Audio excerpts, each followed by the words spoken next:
Cette transmission, elle n'est pas faite pour être comprise mentalement.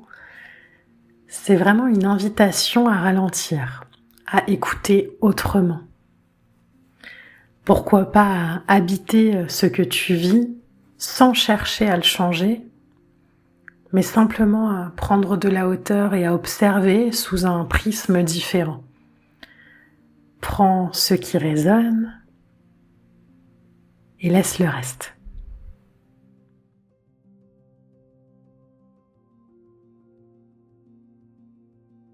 On est partis ensemble pour une transmission de conscience afin de venir apporter davantage de lumière et de compréhension sur ce qui est traversé en termes spirituels, en termes vibratoires, en termes d'énergie. Alors aujourd'hui, j'avais envie de vous parler du channeling. C'est ce que j'utilise la majorité du temps dans mes guidances, que ce soit les horoscopes mensuels, les guidances à la semaine, les guidances privées, les guidances générales, que ce soit sur YouTube ou Instagram. C'est précisément mon canal. C'est ce que j'utilise la majorité du temps. Je trouvais ça important de venir vous expliquer un peu la vibration, de vous partager un peu ce concept. Mais évidemment, il y a autant de manières de faire que de thérapeutes. Soyez dans le discernement, le libre arbitre, toujours. Lorsqu'on est en connexion, les infos qui sont divulguées, les messages qui vous parviennent sont des messages qui vous parlent, qui vous élèvent, parfois avec des validations ou des exemples qui peuvent prendre source dans votre passé et qui peuvent du coup vous montrer la véracité des propos. Et si ce n'est pas le cas, et c'est important pour moi de vous le rappeler, c'est simplement que soit le message qui est capté n'est pas le bon, soit simplement que le thérapeute en face de vous n'est pas aligné à ce que vous avez besoin de recevoir. Et dans un cas différent, peut aussi être complètement incompétent. Donc, soyez sélectif dans l'énergie que vous autorisez à venir capter, sonder votre énergie personnelle. Soyez conscient de ce que vous faites, à qui vous donnez les clés, qui vous laissez entrer sur votre seuil énergétique. Vous êtes aussi responsable de cette vibration-là. Donc soyez conscient de ce qui traverse votre champ. Alors le channeling, connexion réelle ou dialogue intérieur élargi, c'est une question que je me suis beaucoup posée au tout début. Quand j'ai commencé à avoir ces perceptions, je devais, je sais pas, avoir 6-7 ans au départ, alors avec la conscience d'un enfant de 6-7 ans. Mais petit à petit, je me suis posé les questions et je me suis longtemps demandé si ces voix, ces perceptions, ces visions faisaient partie d'un dialogue intérieur, si c'était ma projection sur le monde ou si elle était une réelle connexion. J'ai eu ensuite la réponse. Lorsqu'on développe cette capacité-là et qu'on peut aller sonder l'énergie de quelqu'un qu'on ne connaît pas, en général, la réponse vient plutôt rapidement. Mais c'est réellement quelque chose que je me suis posée, une question qui est au centre de ma pratique. À chaque guidance, à chaque accompagnement, je me demande si ce que je m'apprête à dire fait partie de mon expérience ou si c'est la connexion que je capte. C'est un réajustement permanent. C'est une énergie puissante avec laquelle, évidemment, on ne fait pas n'importe quoi.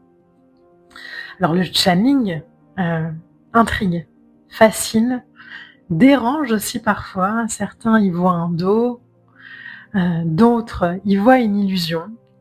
Et cette transmission, elle cherche ni à prouver ni à discréditer, elle cherche simplement à vous inviter à comprendre davantage.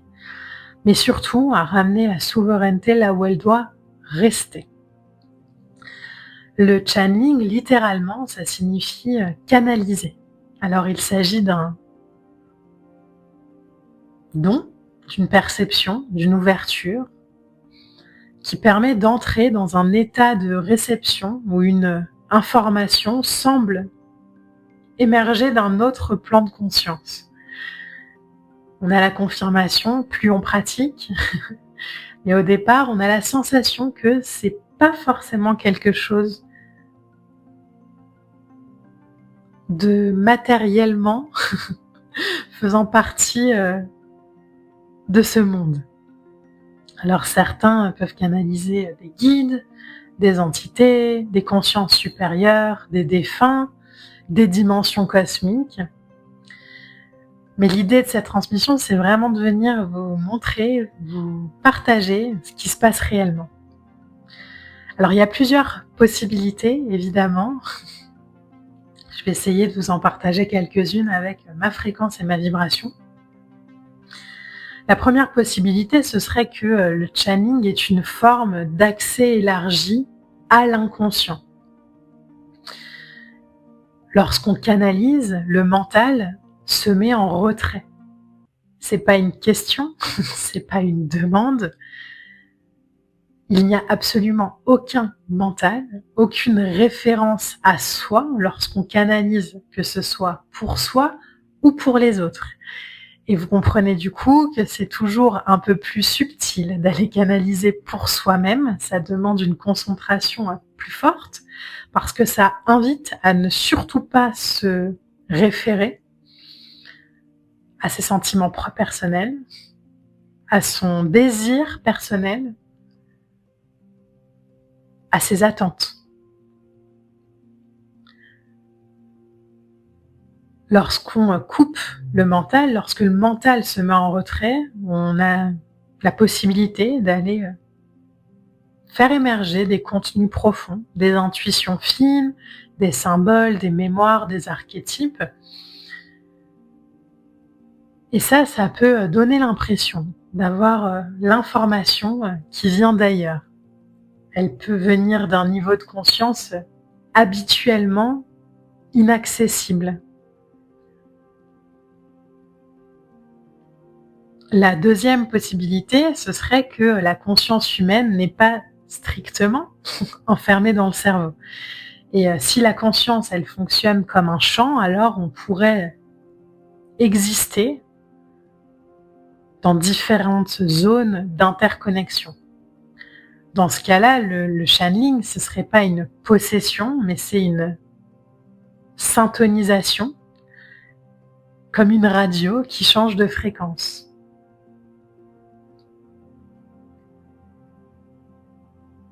Le canal ne crée pas l'information, il modifie son niveau d'accès.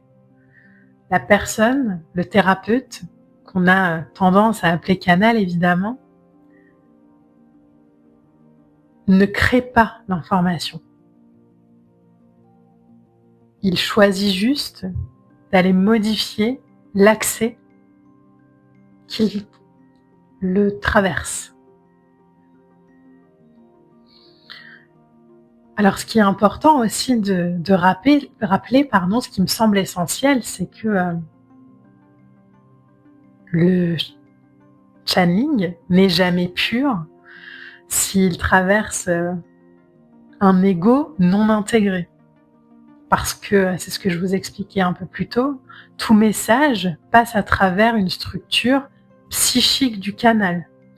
Donc, de manière très concrète, quand je suis en guidance avec vous, la guidance, elle traverse évidemment mon corps, elle passe évidemment dans une forme de fréquence qui correspond aux croyances, aux blessures, aux attentes. Et c'est évidemment pour ça que ça demande à être fait avec sérieux, éthique et responsabilité. C'est aussi la raison pour laquelle si, vous consultez 2 canaux différents, vous aurez forcément, ou en tout cas, de manière plus ou moins subtile, des messages différents. Alors, on s'entend que les messages ne peuvent pas être blancs et noirs, hein, mais peuvent apporter, par 2 canaux différents, des subtilités différentes, des compréhensions différentes. Et n'oubliez jamais que, ces messages sont canalisés par des êtres humains, qui, même en faisant leur travail de manière rigoureuse, authentique, sincère, vulnérable, pure à l'énergie, l'humain est aligné sur des fréquences et que la radio que je vais capter pourra varier plus ou moins de la radio que captera un autre canal. La traduction, que ce soit en tirage, que ce soit en channeling, que ce soit en voyance ou en médiumnité, elle est toujours humaine.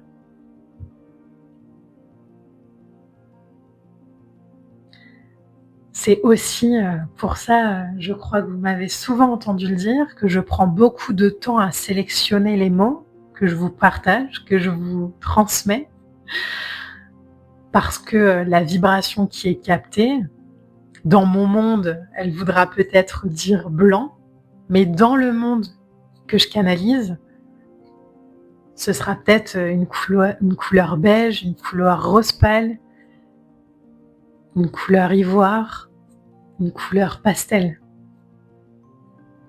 D'où l'importance du mot, d'où l'importance du choix.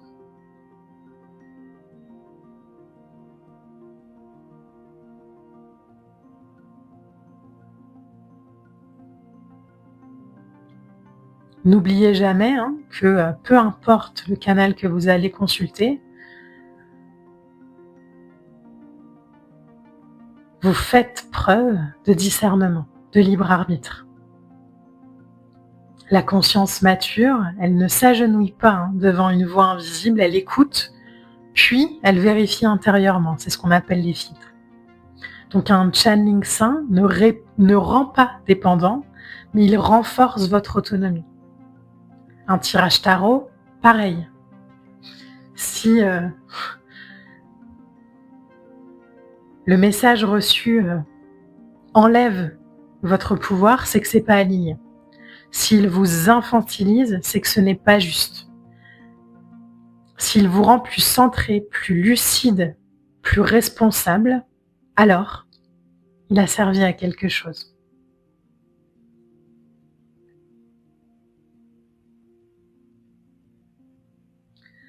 Les personnes qui accèdent réellement à des champs d'informations subtiles,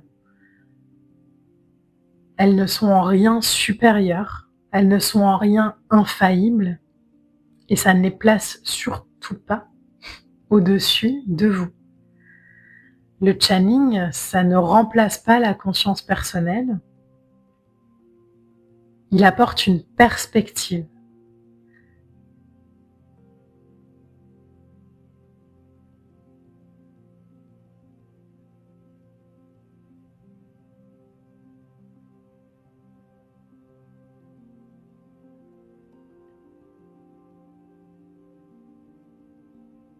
Alors, est-ce que tout le monde peut le faire? Je pense que déjà, tout le monde n'a pas envie de le faire, mais surtout, je crois qu'il faut réellement avoir conscience aussi de son désir, de ses envies, d'être prêt à aller connecter réellement avec d'autres compréhensions que celles qu'on a actuellement.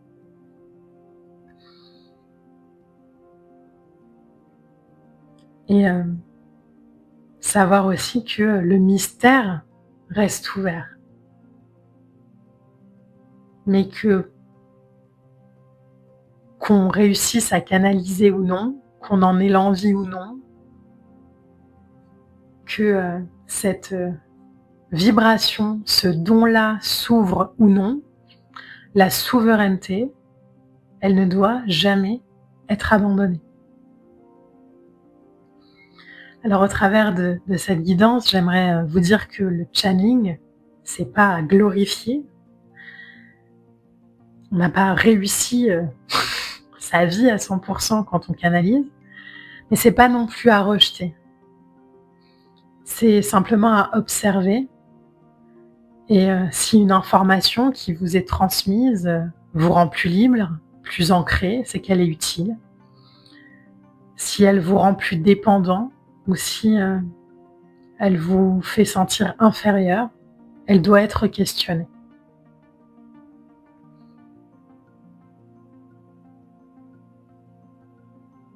J'aimerais aussi vous dire que votre conscience n'a pas besoin d'intermédiaire pour être complétée, mais ce serait un peu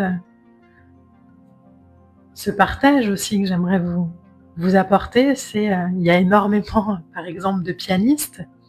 Tout le monde, évidemment, n'est pas Mozart. Allez consulter, partager un moment avec un Mozart, plus ou moins, apporte une vibration plus haute, plus puissante, plus lumineuse. L'idée, c'est de venir nourrir et enrichir cette expérience au travers de toute l'aide possible, de tous ces alliés, de toutes ces fréquences qui nous entourent, afin de vivre une vie dans la matière, lumineuse,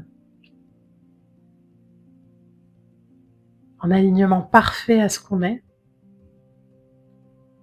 et en conscience de ce pourquoi on est venu incarner ici. J'espère que ce partage pourra vous accompagner au mieux. Si vous avez la moindre question, n'hésitez pas, je réponds en commentaire.